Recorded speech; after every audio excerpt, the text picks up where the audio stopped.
50 famous stories. Bruce and the Spider. Many years ago, Robert Bruce was the King of Scotland. He was a brave and wise king. The King of England was at war with him. He led his great army into Scotland to drive Bruce from the land. Robert Bruce and his brave men fought the English army 6 times, and 6 times they were beaten. Finally, his army was scattered, and he escaped to the safety of the forests and mountains. One rainy day, Bruce was resting in a cave. He could hear the rain falling heavily outside. He was tired and ready to give up all hope. He did not know how he could win back his land. While he was thinking, he saw a spider weaving her web. He watched her as she worked slowly and carefully.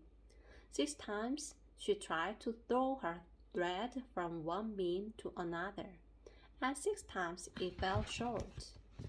Poor thing, said Bruce. You also know what it is to fail.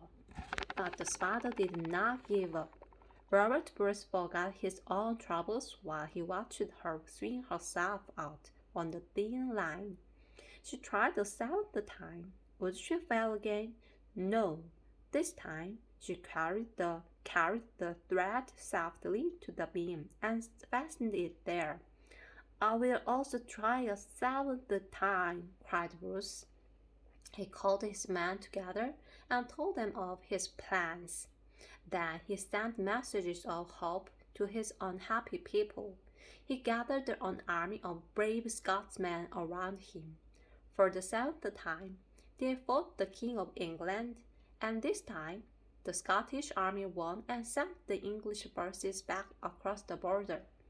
It is said that since that day, no one by the name of Bruce would ever hurt a spider.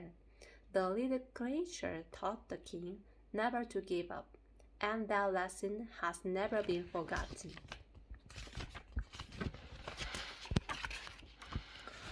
Once upon a time, a miller lived on the banks of the River Dee. He was the happiest man in England. He was always busy from morning till night, and he was always singing. He was so cheerful that he made everyone else cheerful. People all over the land talked about his pleasant ways. At last, the king heard about him. I will talk with this wonderful miller, said the king. Perhaps he can tell me how to be happy. As soon as he reached the mill, the king heard the miller singing, I envy nobody, no, not I, for I'm as happy as I can be, and nobody envies me. You are wrong, my friend, said the king. I envy you. I wish I was as happy as you are. I would gladly change places with you. The miller smiled and bowed to the king. I could not change places with you, sir, he said. Tell me, said the king, what makes you so happy here in your dusty mill? I am a king, but I am not sad. But I am sad and in trouble every day. I do not know why you are sad, said the miller, but I can easily tell you why I am glad. I love my wife and my children. I love my friends and they love me. And I do not owe a penny to anyone. The River Dee turns my wheel, and the mill grinds the corn that feeds my wife, my babies, and me. Then stay where you are and be happy, said the king. Your dusty cap is worth more than my golden crown. Your mill does more for you than my kingdom does for me. This world would be a better place if there were more men like you. Goodbye, my friend. The king walked sadly away, and the miller went back to his work. And as he worked, the miller sang, Oh, I'm as happy can be, for I live by the side of the River Dee.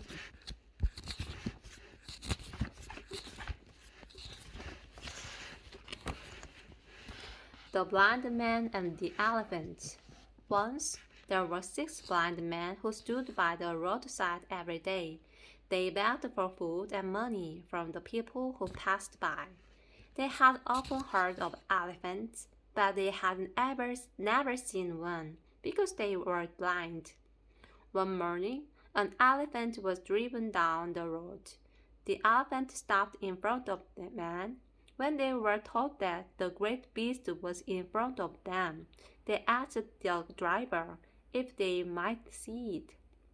Of course, they could not see the elephant with their eyes, but they could touch it, and their hands would tell them what kind of animal it was. The first man put his hand on the elephant's side.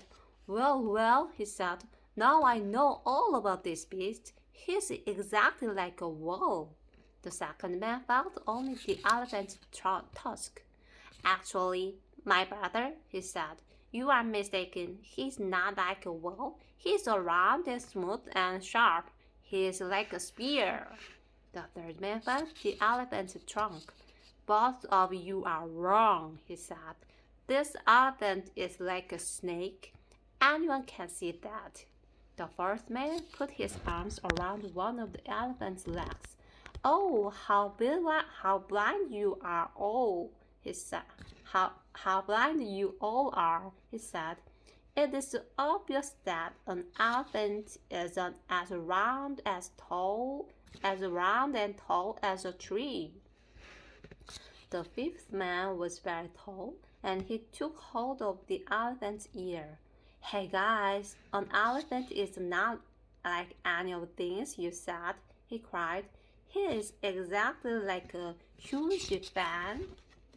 It took the sixth man some time before he could find the elephant at all. At last, he seized the animal's tail. Oh, you foolish man, he cried. You are all wrong. This elephant is not like a wall or a spear or a snake or a tree. And he is not like a fan. Anyone can see that. He is exactly like a rope. Then the elephant moved on. The 6 blind men sat by the roadside all day and quarreled about the elephant.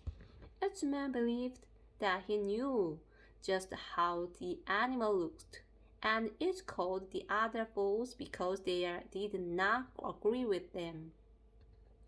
Because they did not agree with him. People who have eyes are sometimes just as silly as these 6 blind men.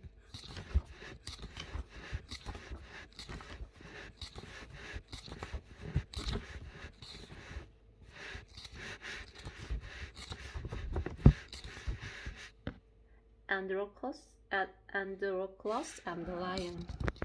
Once upon a time, a poor slave named Androclus lived in Rome. His master was a cruel man and so unkind to him that at last Androclus ran away. He hid in a wild wood for many days, but he couldn't find any food. He became sick and weak and thought that he would die. So one day he crept into a cave and fell fast asleep. After a while, a great noise woke him up. A lion had come into the cave and was roaring loudly. Androclus was very frightened. He was sure that the beast would kill him. However, he soon knew that the lion was not roaring with anger, but with pain. The lion limped as though his foot hurt him. Androclus bravely took hold of the lion's sore paw to see what was wrong. The lion stood quite still and rubbed his head against the slave's shoulder. I know you will help me, he seemed to say.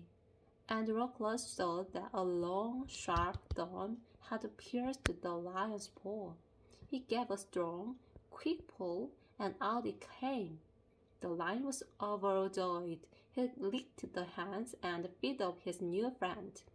Androclus was never afraid again.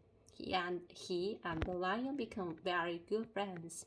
When night came, he and the lion slept side by side. The lion brought food to his new friend every day, and Rockless knew life was very happy.